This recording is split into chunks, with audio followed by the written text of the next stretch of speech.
Welcome to a new journey in adult education at Grace United Methodist Church.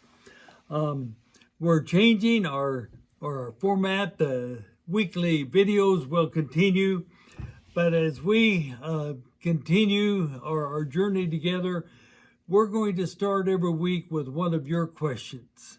Questions that you have about faith, about the church, about the Bible, about issues that we're facing today. And many of you have sent in and shared with me questions that you have. And so we've got quite a few to begin with, but keep those questions coming because this format will continue as long as the questions come my way. The first 2 weeks are going to be committed to answering several questions posed in relationship to the anticipated separation within the United Methodist Church. I've surfaced 2 questions that we will begin with this week. How did we get to where we are today? And then next week, where do we go from here? So this week, how in the world did we get to where we are today? And so to begin with, I think we have to look at the tradition of the church. Separation is as common as wind on the prairie of Kansas. Just consider all of the different denominations in our own country. Just consider the different denominations in Cali County and think of the different Christian churches throughout the world.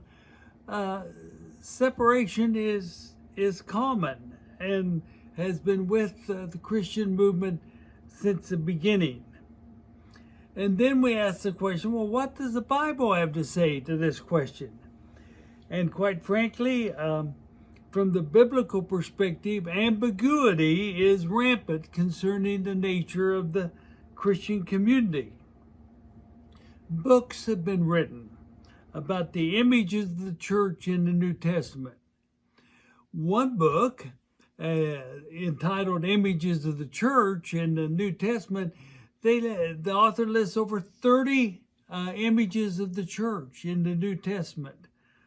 So when the Christian library was established, we realized there wasn't the organized church that we know of today.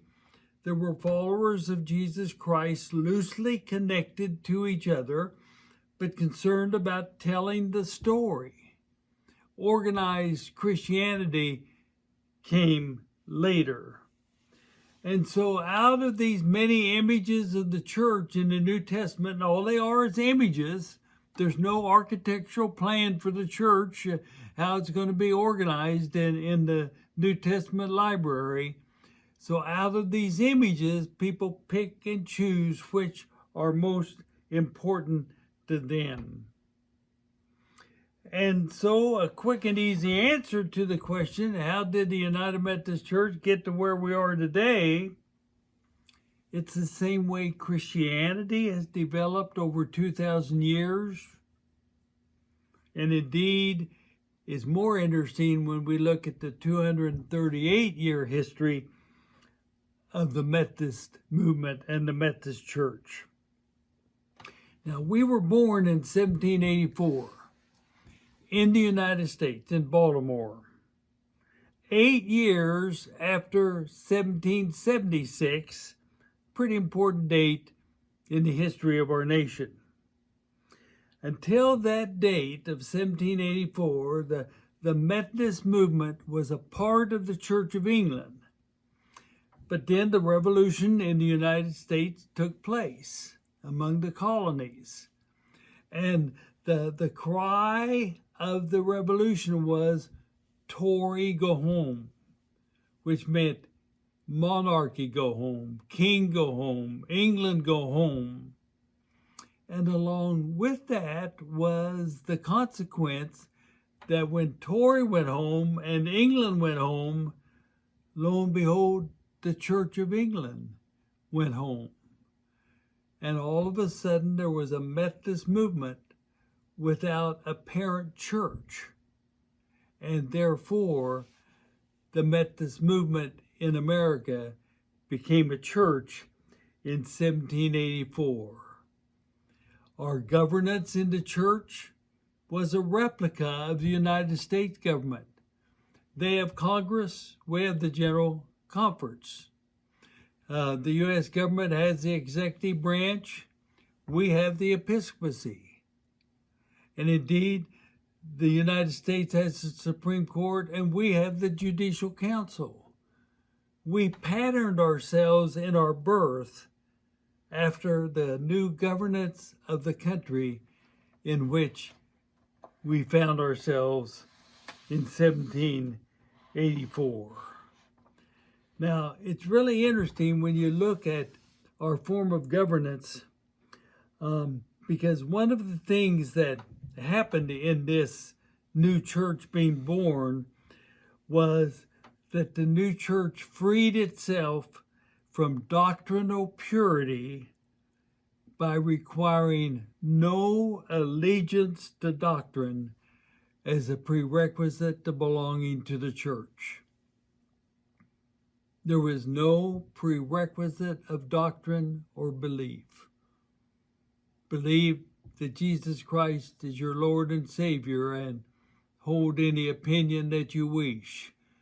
Doctrine was a matter of opinion, and therefore there was no prerequisite of doctrinal standard in the new church. Now, another interesting thing about our beginning is that, the United States is not a democracy. You might say, oh, now wait just a minute, Blake. But remember our pledge of allegiance to the flag of the United States of America and to the republic for which it stands. And republic means representative governance. And the United Methodist Church is a republic believing in representative governance, not a democracy where everybody has a vote, not a monarchy, which is finally ruled by one person, but rather a republic. Now, I think the best summary of the Methodist Church, the Methodist movement that became a church, is the small little book written by Bishop Reuben Job in 2007, and it's entitled 3 Simple Rules, A Wesleyan Way of Living. Now, the rules are really simple. First of all, do no harm. Secondly, do good. And thirdly, stay in love with God through worship, the sacraments, and study in the Christian community. These 3 simple rules included no doctrinal creed. Faithfulness has to do with attitudes and behavior, not doctrine or creed. And that is the Methodist movement that became a church in 1784. But now, in this 238-year history, separation has been a part of our life. 60 years after the church was formed, the church divided over the issue of slavery. And there was a church in the northern part of the United States and a church in the southern part of the United States. And they were reunited for 100 years. In 1939. So, issues like racism and like slavery have caused separation. Often those separating were seeking doctrinal certainty. And the Methodist way does not have doctrinal certainty. So, people that wanted doctrinal certainty split away and formed another denomination. The Methodist Church has spawned several denominations in our 238-year history. Some resisted our form of representative style of governance. They don't like to be represented by anybody else. They want to control their own life, their own destiny, and therefore representative governance is antagonistic to their understanding of faith. So some groups have separated because of the republic form of representative governance that we have. Another reason that groups have separated out from the Methodist Church and the United Methodist Church is that they don't appreciate or understand or support our sent understanding of ministry. The Acts of the Apostles, the fifth book in the New Testament library, is the Acts of the sent ones. Apostles are sent ones. And John Wesley, in advocating for and blessing the formation of the church in the United States, believed in the sent ministry. It's active today. Bishops like Bruce Blake were elected and then sent to serve in an annual conference. Clergy join an annual conference and are sent to serve congregations.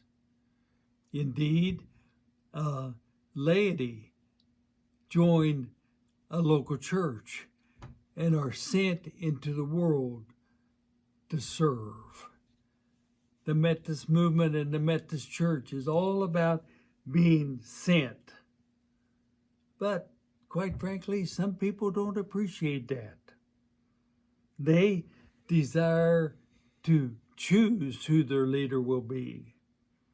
They desire to call who their leader will be. And that leads to a church of like-minded persons who agree with each other. And that is not the Methodist way. For our way in the United Methodist Church is to affirm our differences, recognize how different we are, but we join together in God's mission in the world. So it is very, very important today to realize that what we are experiencing is not new. It's not even sinful.